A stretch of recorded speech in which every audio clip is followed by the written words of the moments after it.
Yes, I'm red in the face. I don't care. Manchester United, 2024 FA Cup champions against the odds, 6.5 to 1. I know that because I put 50 quid on it. Oh, man. My arse was twitching for those last 10 minutes. Absolutely. But Manchester United are FA Cup champions. How? When we've been so woeful this season. That performance there to a man was fantastic. City, of course, had the pressure in the second half. They always do that, but we held on. Kobbie Mainoo, man of the match in the FA Cup final. Alejandro Garnacho, the other goal scorer. The storylines, the beautiful storylines that can come out of that game. Will that be Erik ten Hag's goodbye? I don't want to speak about that until the end of this match reaction because I just want to enjoy that game and enjoy this moment for what that was. Martinez running on the pitch to celebrate with Ten Hag straight away. Oh, man. I'm so delighted for him. I'm so delighted for those players, I'll be honest, because they put in a shift today. Everybody, we switched to a 4-2-4 system. We dropped a striker, and it worked. The question marks about whether anybody listens to Ten Hag tactically, they nailed it. And, oh, my word. Thank you very much, Ortega. Whoop, whoop. Garnacho, right place, right time, made the run. Cool finish. He has been ridiculous this season in terms of his availability. Is that the 39th, 40th consecutive game for a 19-year-old? I've said this before, but I'll be amazed if Rooney or Ronaldo even did that. Ridiculous levels. He was shattered when he went off. He gave everything. He has been giving everything all season long. But I can see them both being interviewed there. Garnacho and Mainoo, man. 2 years ago, they were lifting the FA Youth Cup trophy at Old Trafford. Now, they are both goal scorers in the FA Cup final. And Mainoo, man of the match. What can I tell you that you don't already know about this lad? When it comes to a new hurdle or a new milestone, yeah, complete it, mate. Oh, yeah, next. Oh, that's just for the season that we have had and the season that we have endured as United fans, to end it like that. League Cup winners last year, FA Cup winners this year, and well, I suppose we're in European football. I completely forgot about that. We're now in the Europa League. Basically, the absolute best case scenario for Manchester United after we drew against Liverpool in the league was Man United winning the FA Cup and playing Europa League football. That's exactly what we've got. It wasn't that, trust me, I know it was not the expectation going into this season, but from that point on, that's what that. I'm so happy for him, man. I really am. If that is going to be the end, that's a way to go out. Marcus Rashford's crying in front of the. That's an interesting one.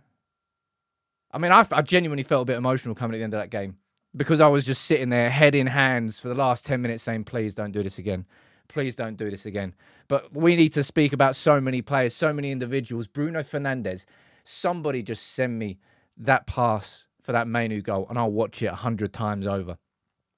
Wayne Rooney said it in commentary. There's not many players in world football that would even know that pass was available. It was incredible. And that Players' Tribune interview, I can't wait to see my captain lifting the FA Cup because he is my captain. I love Bruno Fernandes. It's the best signing we made post-Fergie, and I will defend him against anybody. But I tell you what today, we know that we've been missing them all season. We know that we've been missing Martinez and Varane, both individually and as a collective, and today we saw exactly why.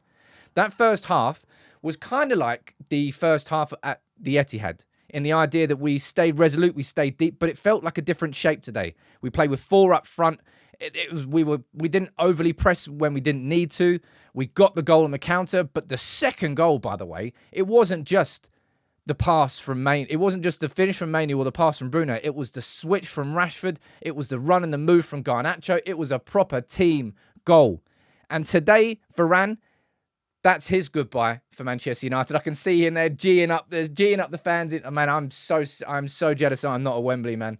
That would be an atmosphere. It was an atmosphere and a half when we beat Newcastle. But that there today was really special. I can see Erik ten Hag there. He's clapping the fans. I don't know what's coming next. But just that game in isolation, as I said, it was a game where given everything that came out before the match, it could have been a game where the players just, in some people's minds, oh, they're down tools. Oh, player power this, player power that.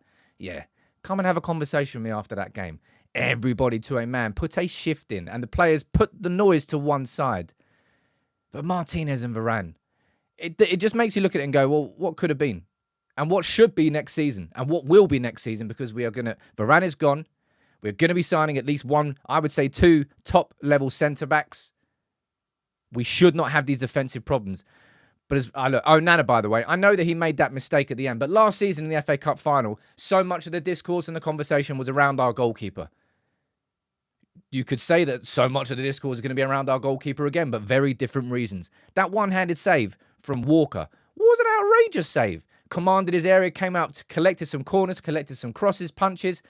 Yes, his hands were weak for that Doku goal, but ultimately it didn't end up affecting the result. And can I say, I think Wan-Bissaka did pretty damn well against him, given that he was absolutely going after him. But Martinez,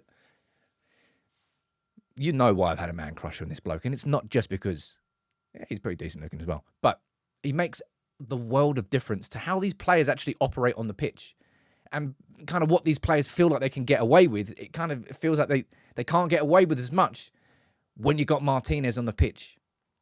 Went down with cramp. He wasn't fully fit. I don't even think Varane was fully fit. McTominay went off hobbling.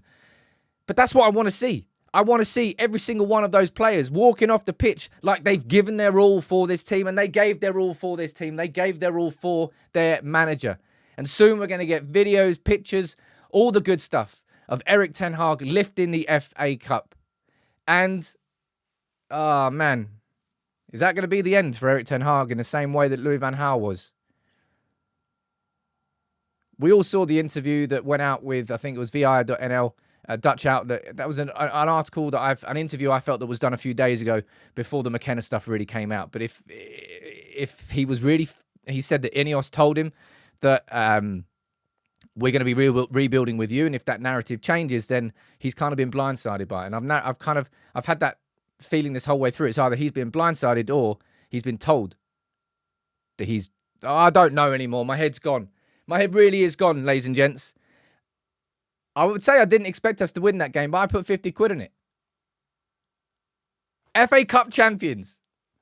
After the season that we have had, it's been the worst ever finish in the Premier League.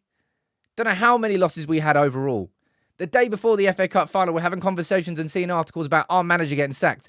But all that got put to one side for 97 minutes. And United are FA Cup champions. See you later, City. Bye-bye. And now we go into the Europa League next season. Now we reset. Enjoy your holiday. And enjoy your holiday, Erik ten Hag. And maybe we'll see you next season. But as it stands, I just don't know. But you're an FA Cup winner as Manchester United manager.